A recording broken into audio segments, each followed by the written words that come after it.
سبيل الدموع سبيل. بسم الله الرحمن الرحيم. الحمد لله رب العالمين، والعاقبة للمتقين ولا عدوان إلا على الظالمين، وأشهد أن لا إله إلا الله وحده لا شريك له، وأشهد أن محمدًا عبده ورسوله وصفيه وخليله، وبعد، فالسلام الله عليكم ورحمته وبركاته.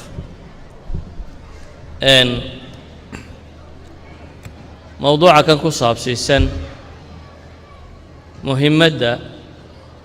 أما مدنانتا أي leedahay luqada hooyo marka loo eego barbaarinta caruurta. mala waa mas'alo ku fiicneed qof luqawiye inuu ka hadlo, linguistic qof ah inuu ka hadlo, laakiin walaaladu xaggaygu may soo riixeen inaan tilmaamo. waxaan isku dayi doonaa inaan waxoogaa ka tilmaamo. marka ugu horraysa, afka waxa la yidhaahdo waa nicma min anicami alkubraa, waa nimco weyn oo ka mida nicmooyinka waaweyn ee ilaahay bixiya subxaana wa tacaala. waa shay qur-aanka ilaahay inoogu tilmaamayo in lagu karaameeyey aadanaha. sidaa awgeed baa ilaahay subxaana wa tacaala qur-aanka wuxuu leeyay wacallama aadama alasmaa'a kullaha ثم عرضهم على الملائكة فقال أنبئوني بأسماء هؤلاء إن كنتم صادقين. آدم markuu rabbi rabay inuu muujiyo awooddiisa iyo maqdiradiisa, oo malaa'igtu markay warka ka keentay qadiyaddiisii, ayaa ilaahay subxaanaه wa tacaala wuxuu leeyay wacallama aadama alasmaa'a kullaha. magacyada dhammaantood, alasmaa waa aslu lugaat, yani luqadu magacyay ka bilaabantaa, waxa kale waa isku xidh. aadam baa la baray magacyada dhammaantood, dabeetana malaa'igtaa la yidhi fadalu ka warrama arrimaha kan, markaasay caddaysteen inaanay iyagu garanaynin. idan waxyaabihii ilaahay aadam ku karaameeyey luqada ka mid ah. waxaa kaloo ilaahay qur-aanka inoogu tilmaamaya luqadu inay tahay manna gallad sheegasho alle nimcooyinku ku gallad sheeganaya inay tahay. oo rabbi subxaanaه wa tacaala wuxuu leeyahy alraxmaan callama alqur'aan khalaqa alinsaan callamahu اlbayaan. khalaqa alinsaana callamahu اlbayaan. saddex shay baa ilaahay halkan ugu manno sheegtay aadanaha. mid waa inuu qur-aanka baray, ka labaadna waa khalqigooda, waa iijaadkooda. khalaqakum min nudfa, ina ilaahay naga abuuray waa nicma. ثالث الأمرنا وعلمه البيان فإذا هو خصيم مبين. baa ilaahay aayad kalena ku tilmaamaya خلق الإنسان من نطفة فإذا هو خصيم مبين. مبين من أبانا haddaynu ka keenno ah kii wax caddayn karayey. ilaahay wuxuu leeyahay aadanaha waxaan baray albayaan, waxa naftiisa iyo dareenkiisa ku jira inuu cabbiri karo, inuu dadka inta kale communication xidhiidh la samayn karo. qur-aanka ilaahay markuu uu sheeganayaa aadanaha galladda waxaa ka mida wuxuu leeyay alam najcal lahu caynayni walisaanan washafatayn. bini aadamka miyaanan u yeelin baa ilaahay yidhi laba indhood oo wax ku arko iyo carab iyo laba dibnood, yacni awoodda hadalka miyaan la siinin. saa daraaddeed baa insaanka min aqlaa sifaatihi lagu sifeeya waxaa ka mid ah inuu yahay xayawaanu naatiq bay yidhaahdaan. muxuu kaga gedisan yahay noolaha kale? waxay yidhahdaan isagu waa xayawaanun naatiq, waa mid hadlaya. nutqi ama hadal hadduu meesha yimaadana hadalku fikrad buu ka dhashaa. waxaa kaloo ilaahay qur-aanka inoogu tilmaamayaa hadalku kala gegedisan ee ilaahayna siiyey inuu aaya min aayaati illaahi yahay. wa min aayaatihi khalqu الsamaawaati wاlأrض waاkhtilaafu alsinatikum waalwaanikum ina fii dalika laaayaati lilcaalamiin. ilaahay wuxuu leeyahay aayaadkiisa waxaa ka mid ah cirka iyo dhulka inuu abuuray. aayaadka waaweyn ee rabbi bay ka mid tahay.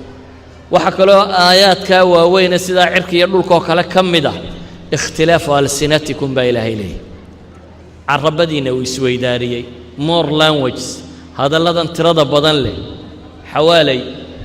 7,000 iyo dheeraad bay gaadhsiinayaan dadyowga linguisticska ka warrama qaarkoodna ilaa 5,000 waa hadba sida loo tiriyo oo lahjaadka qaarkood ma luqooyin baa mise waa hal luqo unoo lahjaadkeed weeyaan min 5,000 ilaa 7,000 tiro u dhaxaysa ayay ku tilmaamaan ilaahay markaa wuxuu leeyahay aayaadka waaweyn ee ilaahay waxaa ka mid ah wakhtilaafu alsinatikum waalwaanikum ina fii dalika la aayaatin lilcaalimiin arrinkaasi waxaa aayadi unugu sugan tahay baa ilaahay leeyahy kuwa aqoonta leh waayo aqoontu waa waxa ku garadsiinaya qiimaha hadalku uu leeyahy cid afkeeda nacday haddaad aragto waa aqoon darro ilaahayna wuxuu leeyahy ikhtilaafu lalsin waxaa lagu garanayaa qiimaha uu leeyahy oo uu aayad ku yahay dadka caalimiinta ah unbuu yahay baa ilaahay leeyahy subxaana wa tacaala haddaba afku waa waxa bini aadamku ku wada xidhiidho afku waa waxa communication waa waxa xidhiidhka bini aadamku uu ku dhaco haddii aan afka lala yahay macnaheedu wuxuu noqon lahaa qof wal oo bini aadamiba inuu ku jiro xabsi infiraadiya sal keligii inuu ku jiro jeelasha marka la isku xidho jeelka kuwa sii rabsho xabsi kaloo lagu sii xidhaa jiro jeelka ku sii guda yaalla jeelka gudihiisu macnihiisu waxa weeyaan dadweynihii baa lagaa soo xidha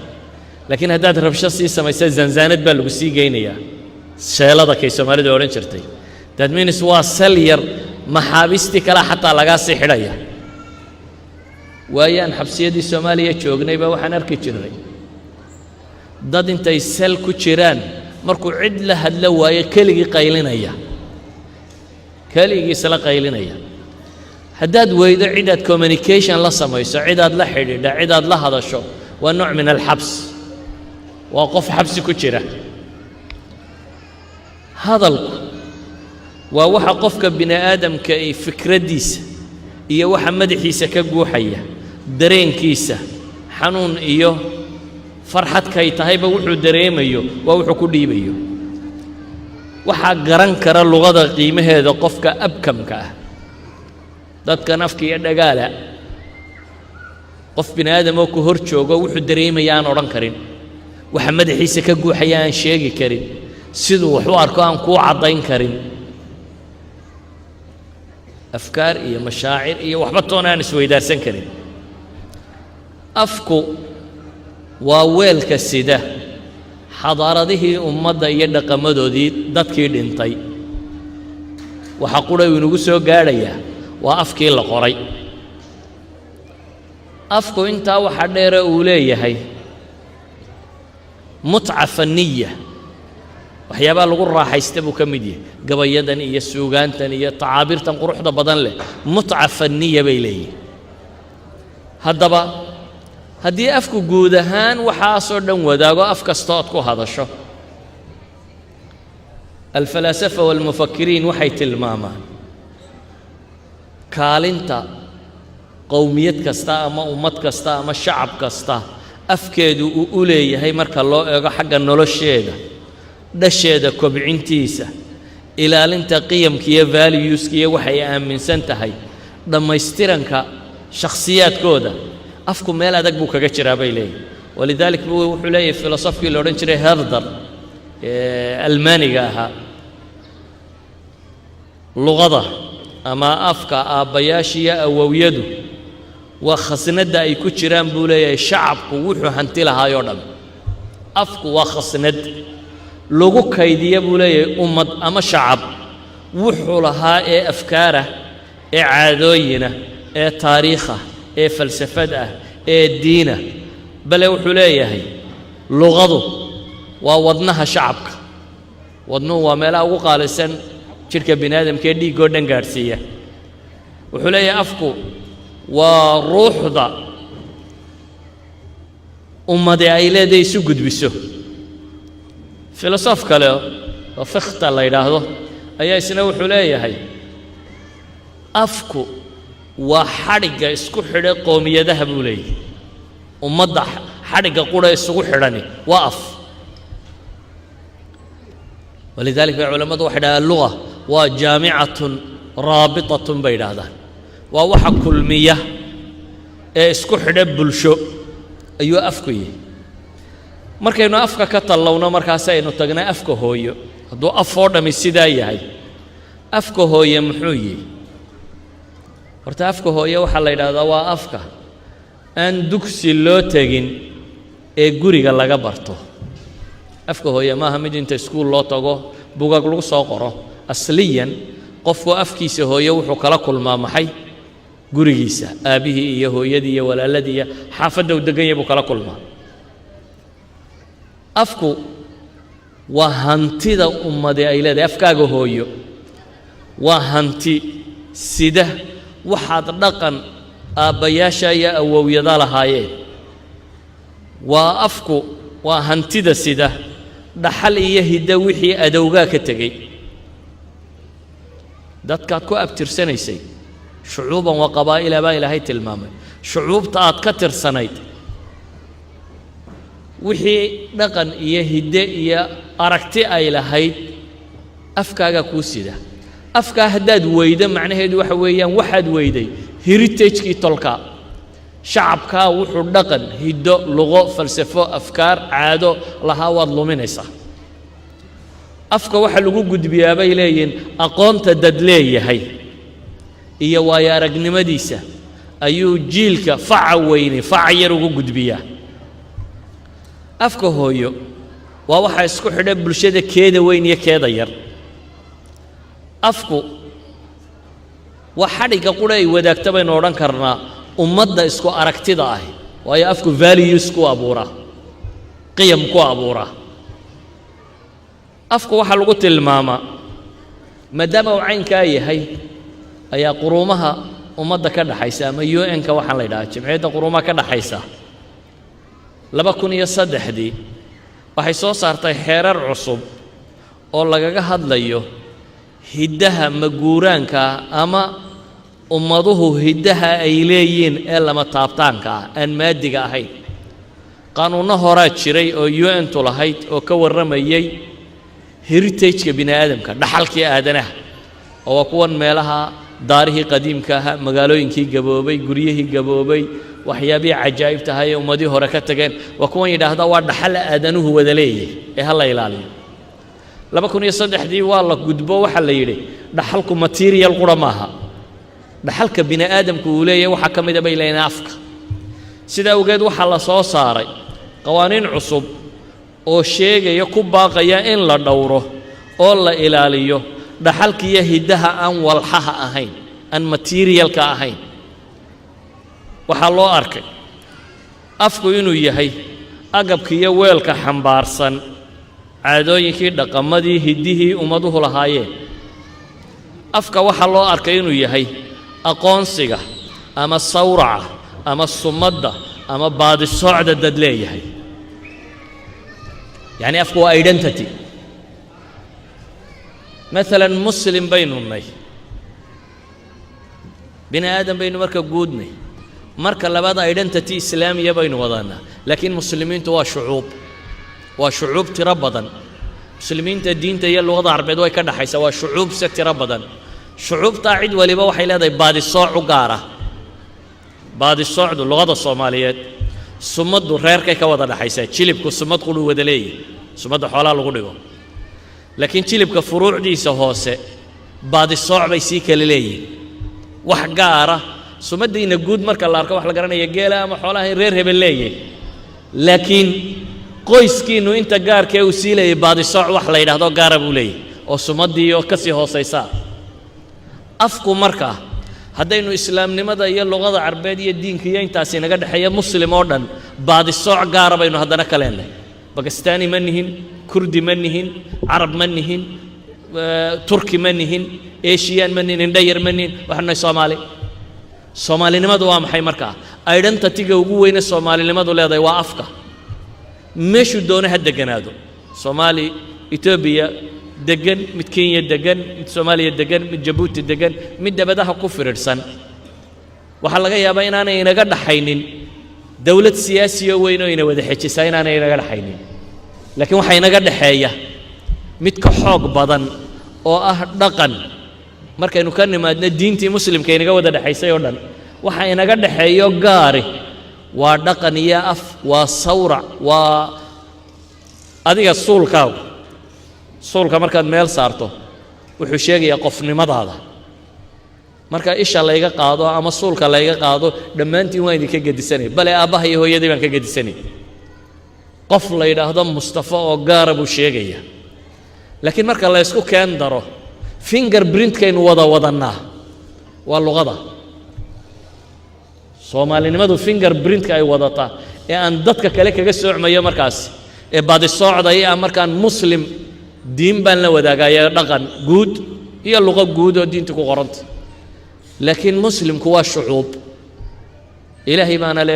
wajacalnaakum shucuuban wa qabaa'ila maxaa laynooga dhigay litacaarafu haddaba shacabka soomaaliyeed waxa aan wadaagno ee isku kaayahaya raabidka keliya waa afka qofka afka waaya wuu ka finiinay raabidadii aan ku jirray waa laga yaabaa inuu sida bagastaanta ila wadaaga diinta ama sida kurdida ama turkida laakiin haddaad afka weydo macnaheedu waxa weeyaan raabitadii koowaad ee soomaalinimada waad ka baxday waad weyday wuxuu soomaali ku ahaa soomaali waa abtirsiin soomaali kuma aha abtirsiintu aadan bay wada gashaa reer nebi aadam oo dhan waxa rasmiga aheen reer nebi aadan inta kale kaga soocannahay waa afka sidaa awgeed ayaa united nationku wuxuu arkay afafka in loo aqoonsado inuu yahay identityga ummadi leedahay sidaa awgeedna uu mudan yahay in la ilaaliyo oo 2003 qaanuunkay soo saareen afka waxa loo arkaa inuu yahay taariikhda bulsheed iyo xusuusta ummadeed collective memoryga ummadi leedahay waxa uu ku kaydsan yahay taariikh kasta ummadi leedahay afkeeda haya tusaale mahmahaha af soomaaligu mahmahdu qiso kaamila bay ka tarjumaysaa laakiin saddex eray baa la odhanayaa mahmahda laga soo qaatay saddexdaa eray qofka soomaaligii markuu garto mahmahda macnaheeda waxa weeyaan qiso dhan oo buug lagu qori lahaa baa loogu soo koobay verbal society mar haddaynu ahayn inuu ku qaato one sentence-kaasi novel aad akhriyi lahayd buu qisadeed ka metelaya mahmaha soomaaliyeed qaarkood waa sheeko dheer dhacdooyin dheer oo laga warramay adduuni khatal buu yidhi aadan galaydh markaad tidhaahdo aadan galaydh iyo qisadiisa iyo qabaalka iyo waxa reeruhu isku dileen iyo xoolaha iyo dadka dhintay waa qiso dheer oo sheeko soomaaliyeed ka mid ah taariikhdii soomaaliyeed ka mid ah laakiin erayga adduuni khatal markaad maqasho qiso dhan baad xasuusanaysaa qisa kaamila ayaa adduuni khatal ku jirta qisa kaamilaba hebel caleentiisi baa caddaatay haddaan ku idhaahdo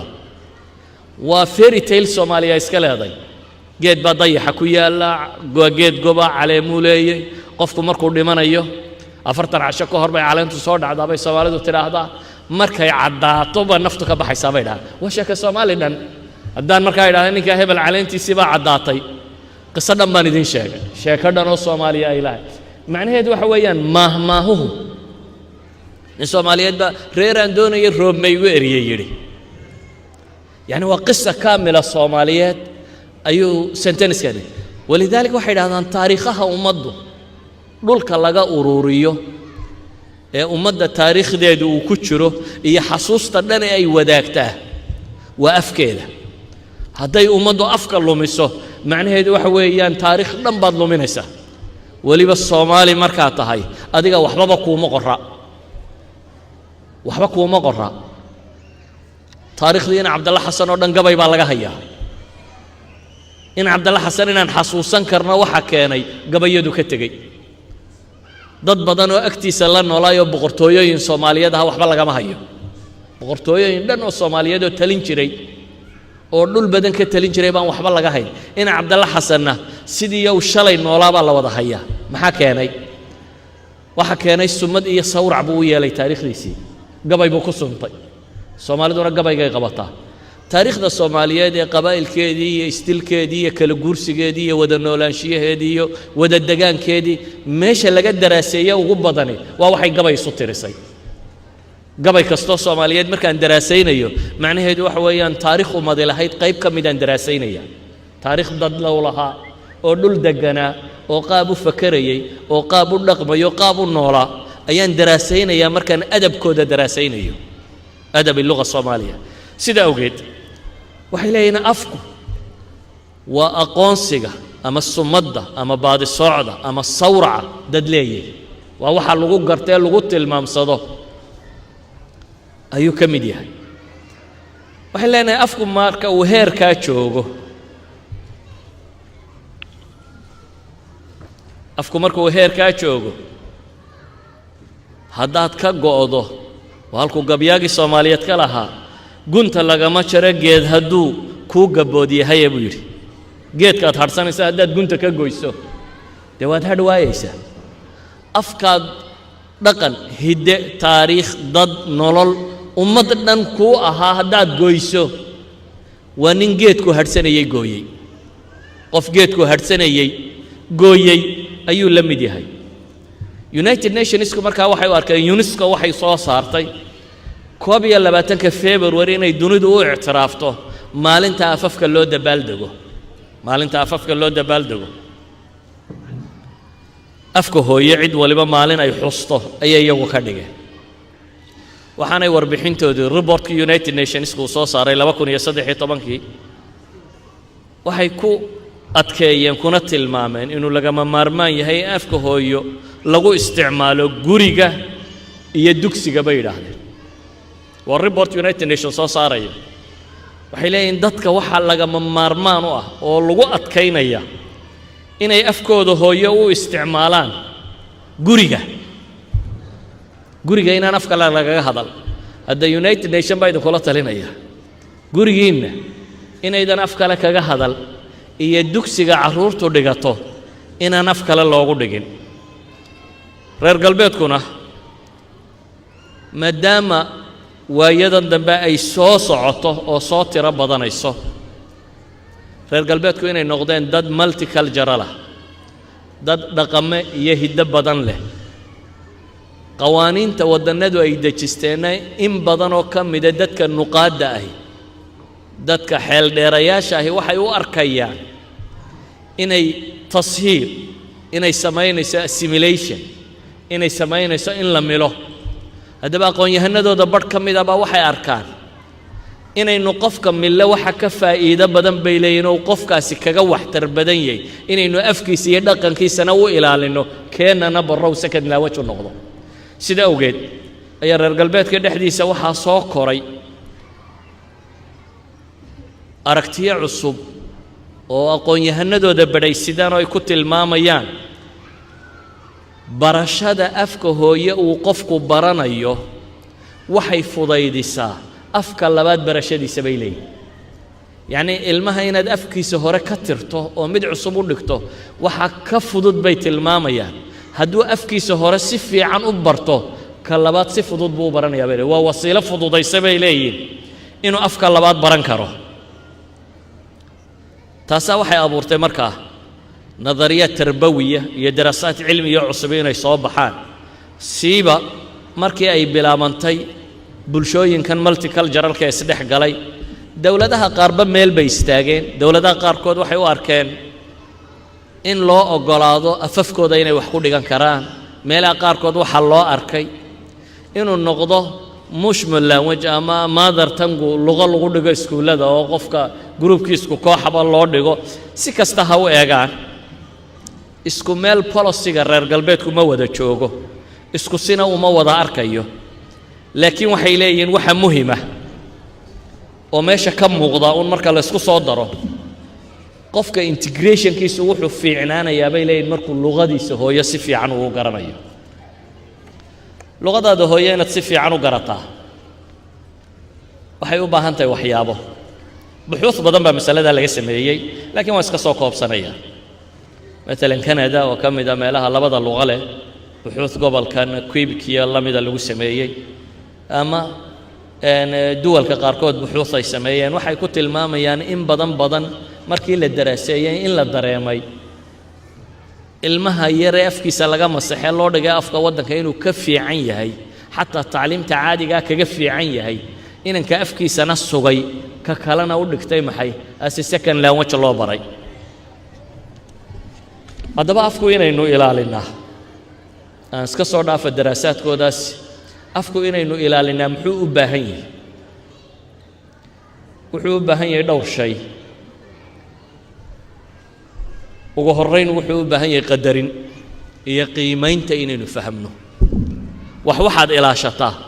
markuu qiimo kula leeyahay yani xaashida tan ilaalin maayo waayo wax yar oo dhididka la iskaga biyaama wax la iskaga tirtiro aan qiimo badan lahayn baan u arkaa laakiin xaashida tan leega lacagta ah waaladka meel aan hayn iyada ku ridi maayo waa laba xaashiyood midna waaladkaan ku ridaya waan hubinayaa inaan si fiican uga adkeeyey 100 euro midna saas intaan idhaahdaa baan halkaa ku tuuraya labadaba waa waraaq maxaase u dhaxeeya value bay kala yeesheen bulshada dhexdeeday waxay ku kala leeyihiin maxay value af in la ilaaliyo waxa ka horeysa in qiimihiisa la fahmo inuu dadku garto waxa kan inuu qiimo ugu fadhiyo shay qiimo agtooda kale inuu yahay dadka badhba u haysta afafka qaarna inay cilmiyiin afafka qaarna inaanay cilmi hayn waa beenaha ugu waaweyn ee dunida la sheego afku waa communication af cilmiye ma jiro cilmi gaar af sidaa ma jiro afku waa communication maadaama uu communication yahay afku waa waxa cilmigana lagu qoro jahligana lagu qoro afku waa agab la adeegsado waa qalab la adeegsado oo haddii la rabo jaahilnimo iyo aqoon darraa loo adeegsadaa haddii la rabana cilmi iyo aqoon baa loo adeegsadaa sidaa awgeed bay waxay yidhaahdaan ummad waliba oo dunidan horu martay afkeeday ku horu martay bay yidhaahdaan daraase lagu sameeyey bay yidhahdaan 500 oo jaamacadood ee dunida ugu sarreeya oo 35 dowladood ku yaalla waa 500 ee jaamacadood ee dunida ugu sarreeya oo 35 dowladood ku yaalla jaamacad waliba luqatil ummi bay wax ku dhigtay bay yidhahdeen afkii dalkooday wax ku dhigeen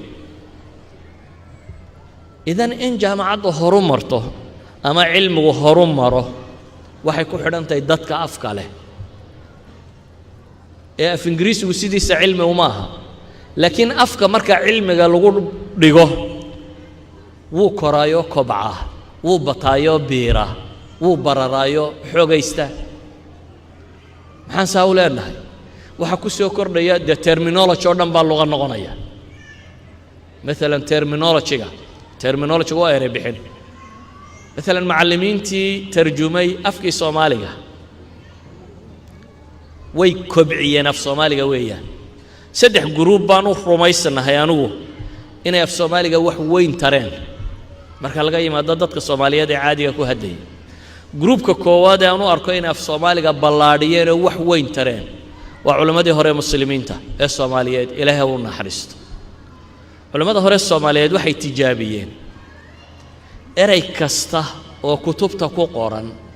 inay tarjamo saxiix oo Soomaaliyeed u helaan eray Soomaaliyeed oo u dhigma inay heli karaan naxwe ha noqdo usul الفقه ha noqdo مصطلح الحديث ha noqdo fiqh ha noqdo tafsiir ha noqdo mantiq ha noqdo waxay cilmi dhigi jireen oo dhan waxay ku dadaaleen inay sameeyaan tarjamada qaybo badan oo kamidi mustalahaat bay markii dambe noqotay eray bixin maadaama eray bixin noqotay waxa ay sheegaysaa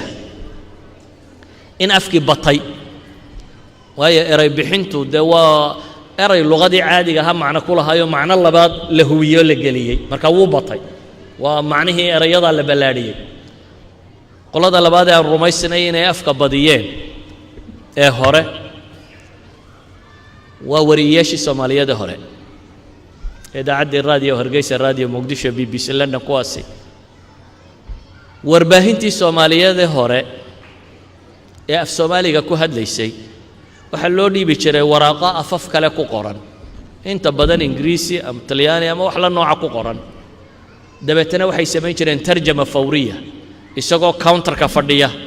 ayuu warqada hortiisa taaleef Ingiriisiga ku qoran tarjuma fawriya ku sameynay bal isagoo warka ku jira ayaa war cusub soo dhacaya isagoo qoran oo waraaqa loo dhiibaya isagoo kii hore wada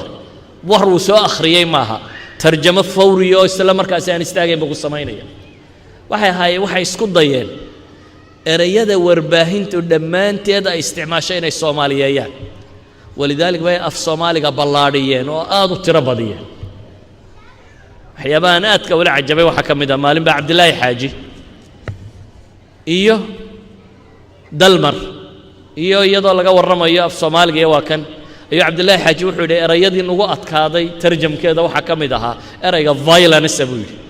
al-unf waxaanu af Soomaaliga ku odhan lahayn Dalmarkani ag fadhiya buu wuxuu yidhi gacan ka hadal aan idhaahno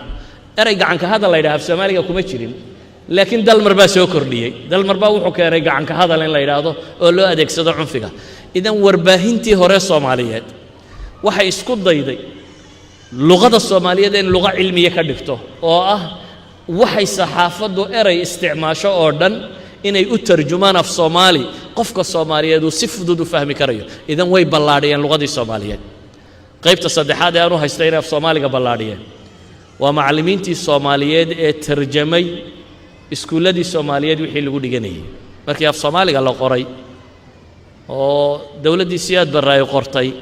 waxa la go'aansaday in dugsi hoose ilaa iyo dhexe af Soomaali uu noqdo waxbarashadu dhammaanteed waxa lagu tarjumay af Soomaali syllabuskii yaalay oo dhan macallimiinta tarjamada samaysay tarjama raaqiya waxay sameeyeen tarjumaad aad u sarreysa aad u xiiso badan iyana luqadii Soomaaliyeed way ballaadhiyeen way waxay ku soo kordhiyeen intaas oo af marka la yiraahdo circuit waa mareegtu qol iyo mareegda xoolaha lagu xidhan jiray maqasha marka la lisayo idaha meesha lagaga xidho ayaa mareegtu ahayd qoolashuna ka yar markay yiraahdeen circuitiska mareeg iyo qoolal ay keenaan waxa ay sheegaysaa waa qoolka eraygii la odhan jiro macno kale la hooyay that means af Soomaaliga baa la ballaadhay waxaan uga jeedaa inaan idin tusiyo af cilmiye ma jiro af Ingiriisiguna kama cilmi badnaa afafka kale laakiin afku marka dadkiisu ay inta isticmaalaan cilmiga geliyaan ee wax ku dhigaan ee iyagu aqoon yeeshaan ayuu afkuna kobcaa sida awgeed ma jirto ummad tidhi keen uu ka yariyay cilmiga aan ka kala qaadana af Jabaanis xagee lagaga hadlaa Jabaan unde meel kale dunida lagaga hadlaad garanaysaa laakiin af Jabaanisku cilmiga dunida oo dhan maanta wuu sidaa bale way hogaaminayaan waayo dadkoodii baa go'aansaday inay afkooda ku qoraan maxay aqoontooda sadaradeed baa waxaan leenahay 500 ee jaamacadood ee dunida ugu sarreysa oo 35 dawladood ku taala ayay waxay leeyihiin dhammaantood waxay wax ku dhigaan afkooda ku dhigaan haddaba af cilmiye ma jiro dadka badba waa istaa haday inuu Ingiriisiga iyo Finishka baranay inuu cilmi bartay ninku af Soomaaligu say inuu yahay wax de odayaal reer miyiga oo xagga degani gala raaca ay ku hadlaan sida ogeed cidii awoodi kari weyda inay afkeeda wax ku dhigto dhaqankeeda ku gudbiso dhasheeda ku tababarto cid kale u awooda inay afafkooda wax u dhigaan dhaqankooda bedelaan dadkooda tababaraan Soomaalida qalbigeeda cadeeyaan inagu waxaan rabnaa inagoo diirka ka madow inaynu maxay xagee ka cadaano wuxuu isma doorin gaalkan diriyo daarta kii koray dusha midabka digilka aduu wuxuu leeyahay uun muuqaalka sare Soomaaliyeed mooda misna lagu madirsaday qalbigu waa dirkii kaarale buu kaaralku waa gaalkii ugu dambeeyay Ingiriis meesha ka tagaa dad badan oo inaga midabaad moodaa inuu yahay qalbigu dirkii kaaral inuu yahay kiisana ka sii cararaya ku kalena ku cararaya haddaba waxay leenahay af inuu noolaado afafku way dhintaan bale United Nations waxay leeyihiin 3 jiil gudahood waxa laga baqayaa nus kamida afafka dunidu inay dhintaan maca dalik waxay leeyihiin afafka nool maanta 96% oo kamida 4% of the population of the world ba ku hadla 96% languages ka maanta dunida yaala luqadka maanta yaala 4% ba ku hadla luqadku way dhimanayaan imika way sii dhimanayaan qola luqadkoodu sii faafaysa laakiin inaga rabna inaynu aasno intaan cid kaleba inoogu iman inaynu hore u dhinsiino hore u dhinto hore meesha uga baxo inaga dadaalkeeda ku jira haddaba waxaan leeyahay haddii la rabo in af noolaado oo aanu dhimanin shayga koowaad ee loo baahan yahay waxa weeyaan inuu afku agteenna qiimo ku yeesho inaynu fahamno afku inuu qiimo leeyahay inuu yahay hiddahaagii dhaqankaagii sido diintaadii sido aragtidaada sido waxaad ku faanaysay oo dhan sido baadisooc iyo summad uu kuu yahay waxa lagugu garta uu yahay inaad afka u garato haddaan sidaa u fahmo waxay noqonaysaa inaan ku dadaalayo inaanu afkaygu lumin dad yowgii afkooda ku dadaalay tusaale aan idin siiyo yuhuud dunida dacalladeeday ku noolaayeen iyagoo minority groups kadib dhul bay boobeenoo qaateen laakiin iyagoo shataat oo dunida ka yimi bay waxay go'aansadeen afkoodii dhowr kunoo sannadood dadba ugu dambaysay ee dunida meel lagaga hadlaaba aanu jirin inay dib u nooleeyaan intay nooleeyeen bay ka dhigeen af cilmiyo ilaa jaamacad lagaga baxo af dawlad lagu maamulo dawlad ku socoto af khubarada dunidu ay cilmi baadhis ku soo saaraan oo wax cusub lagu qoro af ka mid ah afafka maanta technology-ga uu ku qoran yahay laakiin yaa ka dhigay dadkii lahaabaa ka dhigay 5 milyan oo dadoo meel degan ayaa afkoodii intay god ka soo saareen geeyey stage in PhD degrees lagu sameeyo oo ay fannin aad u baahato aad ku qorayso oo luqo dawlad iyo raadiyo iyo TV iyo shaneemo iyo wax waliba uu ku hadasho uu noqdo idan afku waxay yiraahdaan afafka dunidu 3 qaybood bay u qaybiyaan waxay dhahaan luqa munqarida waa afafka dhimanaya luqa dabar gooday iyo mid mutaakila bay dhahaan mid imika sii googo'aysa iyo mid muxtadara geeridu saaran tahay inaga teenu mutaakilkii bay hadda ku jirtaa way sii cunmaysaa way sii bedelmaysaa haddaba ayuha alxibba 19 dawladood bay yidhaahdaan ee maanta dunida technology-gooda hogaamiya 19 kuba afkooday ku hogaamiyaan bay yidhaahdaan waa 19th country the most industrialized country in the world 19 waddan bay yidhaahdaan ee industry iyo technology iyo taqniyo maanta dunida ku hogaamiya 19 kuba afkooday wax ku dhigaan baa la yidhaahdaa buxuusta cilmigaana luqaadkooda lagu sameeyaa sida awgeed waxaynu u baahannahay inaynu dib u noqonno caalim lugawiyaat laba caalim oo baaxithoo luqada dadka linguisticska baadha Lambert iyo Bill la yidhaahdo ayaa Canada Montreal ayay ku sameeyeen baaritaan majmuuca min al-atfaal bay sameeyeen 10 jir ah group ay laba luqo wada yaqaaniin Faransiiska iyo Ingiriisiga groupna ay hal luqo wax ku bartaan hal luqo quray wax ku bartaan dabeetana waxay dhaheen nataa'ijtii ka soo baxday waxa weeyaan groupkii labada af wax ku baranayay ayaa tacliinta iyo fikirkaba waxay ka sareeyaan bay leeyihiin groupkii halka luqo wax lagu barayay baxfigooda waxay ku gabagabaynayaan inay muhiim u tahay dadku afkiisa hooye inuu wax ku barto ta kalena inay u ahaato maxay luqo dheeraad oo bartay laba luqo inuu yeesho haddaba afkii dadkiisu ilaalin waayaan wuu dhintaa intaa waxaan uga dan lahaa inaan marka hore idin tilmaamo afku muxuu qiimay inoo leeyahay waayo afka carruurta baraya haddaan idhaahdo asaydan rumaysnayn ba inuu qiimo leeyahay wax macna samaynaya inuu yahay aydan rumaysnayn dee bari maysaan hadduu lumana waxa u aragtaan iska daa waa wax badan maahe hooyaday baa sariirta taalla hadduu yidhaahdo waa iska af soomaaliyana u aragtaan say loox tahay meel la dhigay afka waxaynu leenahay haddaba waa nicmadaasi keensanaysa wixii iga guuxayay maanta way hor fadhidaan wax badan oo iga guuxaya dareenkayga waxaan idinku soo gudbiyey ee dadka kale uga imi waa xidhiidhka inaga dhexeeya luqeed waxaan macaawa maanta ba idin hor fadhiya waa xidhiidhka afka inaga dhexeeyaba wuxuu keensaday wixii madaxayga ka guuxayay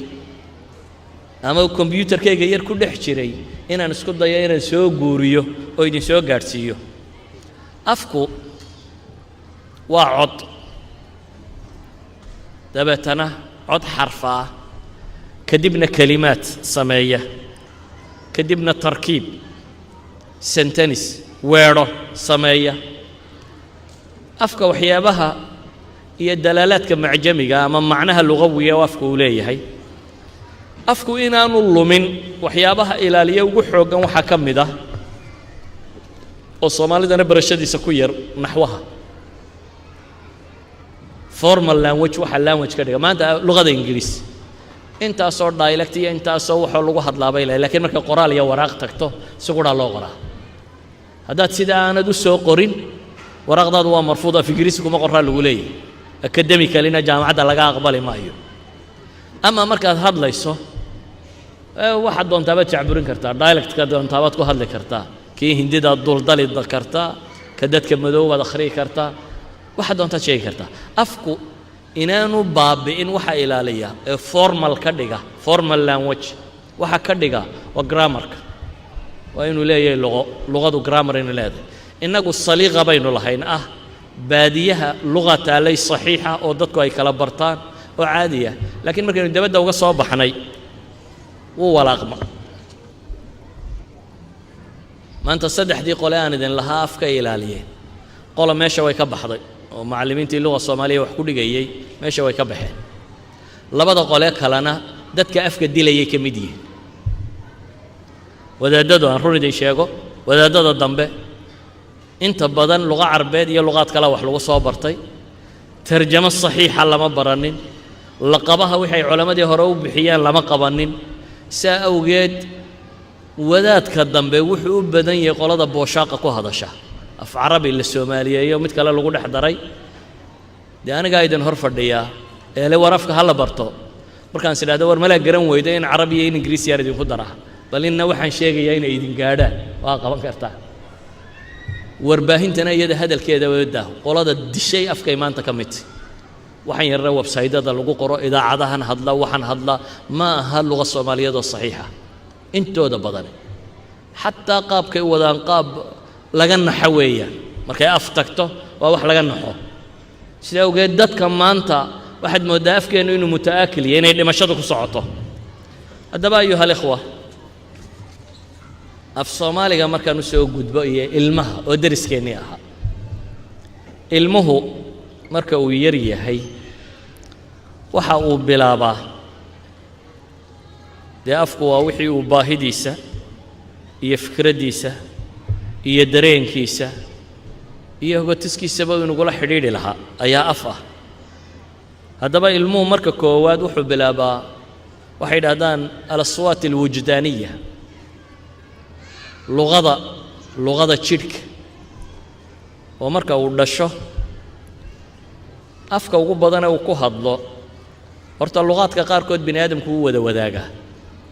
qofka haddaad ka naxiso timaha istaaga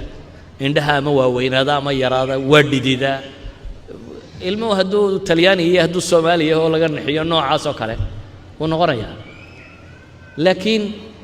luqadiisa koowaad waa oohin hadduu baahdo wuu ooyi hadduu meesha naco wuu ooyi hadduu rabo in la qaado wuu ooyi waa that language buu marka koowaad yaqaanaa inuu ooyo bas marka uu farxana wuu qosli qosol iyo oohin ayaa noo iyo yees u joogta waxbaan doonayaa iyo waxbaan diidayaa u ah kadib ilmuhu wuxuu bilaabaa waxay ku tilmaamaan al-aswaat al-mubhama codadka aan la fahmaynin oo waxay leeyihiin wuxuu bilaabaa inuu carabka iyo xanjarada iyo waxaan tajriba tababar buu bilaabaa deetana uu qayliyaa codad buu sameeyaa aan macna adiga agtaada ka samaynaynin isna bay leeyihiin aan macna badan u samaynaynin laakiin habay leeyihiin inuu bilaabayo nutqiga inuu barto oo tijaabiyo kadibna wuxuu bilaabaa muddo markuu joogo wuxuu bilaabaa inuu erayada fahmi karo laakiin aanu soo celin karin wuu ku fahmayaa waxaad kula hadlaysaa wuu garanayaa waad la hadlaysaa waad u qoslaysaa wuu kuu qoslayaa laakiin kulama hadli karayo wuu kuu jawaabayaa laakiin kulama hadli karayo fahamkaa bilaabmay wuu ku fahmayaa waxaad sheegayso laakiin kuuma jawaabayo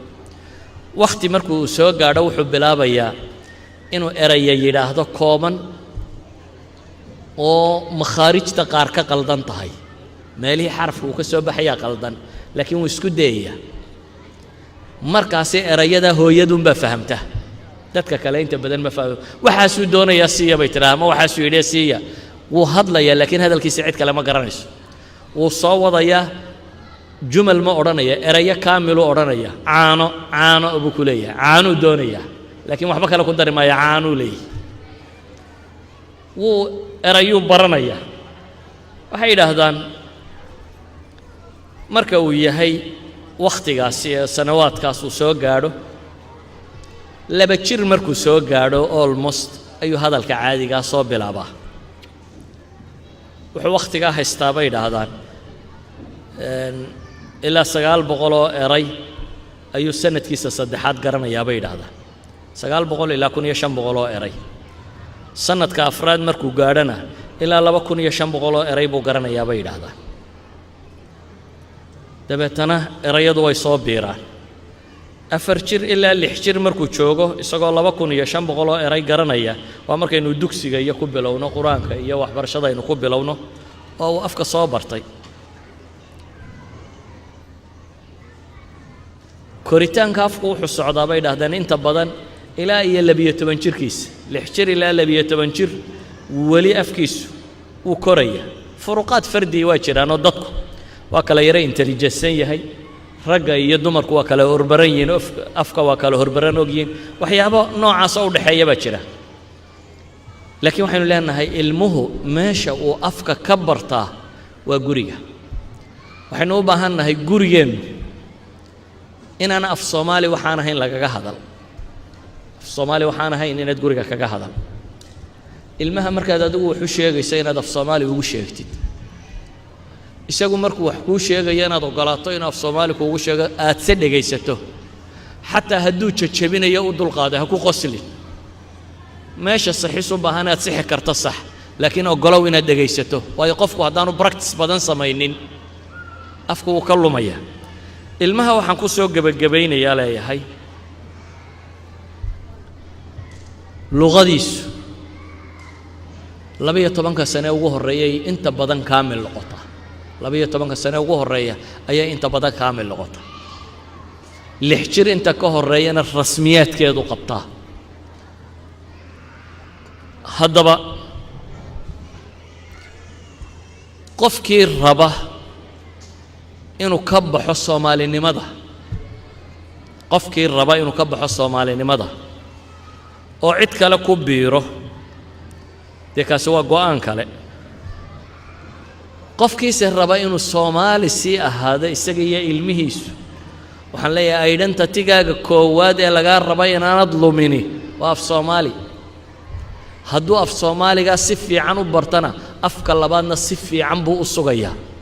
weliba tacliintiisa waxbarashada saa akademiga buxuusta ay tilmaamayso uu ku fiicnaanaya si wanaagsan ayuu wax u baran karayaa hadduu afkaa lumiyo wuxuu lumiyay dhaqan iyo taariikh iyo hidde iyo sawrac iyo summad ummadi lahayd wuxuu ka baxay identity-ga dhammaantii wuu ka baxay saynu xagga waraaqaha ugaga baxnay ayuu dhab ahaan uga baxay oo cid kale oo aan la identity ahayn buu ku biiray haddaba ugu dambayn afku waxaan idin leeyahay waana af muslim markaan leeyahay mustalaxaadkiisa eray bixintiisa waxaa ka buuxda diin haddaad maanta istidhaahdo afka qoladan diin ku sharax garanba maysid dadka waxaad ugu sheegto haddii la yidhahdo science ku sharax waad ku sharxi karaysaa waayo uu ku qoran yahay eray bixintiisii iyo wixiisii waad helaysaa laakiin terminologigii diineeda islaameed heli maysid waayo dadkan muslimiin maaha si af Soomaaligu waa af muslim waa af sida islaamku wuxuu ahaayoo dhan qofka muslimka ah Soomaaliga erayada diineed ee loo sheegaya af Soomaaligiisa ku biiray ee kuwa ku batay kamida af Carabi ciidaasi ka badan yahay waxaan ku soo koobayaa markaa anigu ma ahayn nin linguist ah oo cilmiga luqadka bartay waa idin buhabuheeyo wuxuu baan rabay inaan idhaahdo warafku waa wax weyn iyo idin ka lumay wassalaamu calaykum waraxmatullaah